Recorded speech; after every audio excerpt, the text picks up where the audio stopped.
Подписная кампания на газеты Якутии и Саха-Сире холдинга «Саха-Медиа» за первое полугодие завершилась традиционным розыгрышем призов среди подписчиков. В этом году в розыгрыше принимали участие более 4000 читателей из практически всех районов республики. Призы получили 24 подписчика. Кто-то выиграл бытовую технику, кто-то сертифицированный бриллиант. Но главный приз достался Дмитрию Яковлеву, 78-летнему жителю села Бердикистях Горного района, подписчику газеты «Саха-Сире». Он получил путевку в Крым на двоих. Как сказал заместитель главного редактора газеты «Саха-Сире» Прокопий Бубякин, редакция немало работает над тем, чтобы повысить тиражи газет, ездят по районам, встречаются с читателями, улучшают внешний облик и содержание своих изданий.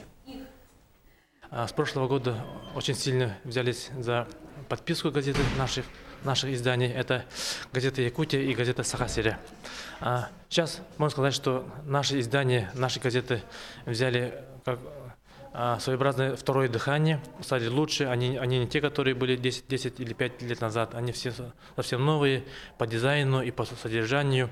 И наши читатели это видят, что газета очень изменилась, и поэтому они подписываются. А мы сейчас уже в феврале начали подписную кампанию второго полугодия этого года.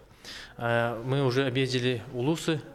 Мы начали из Мигана Кангалского улуса, и у нас в планах западные, северные, южные районы и центральные улусы.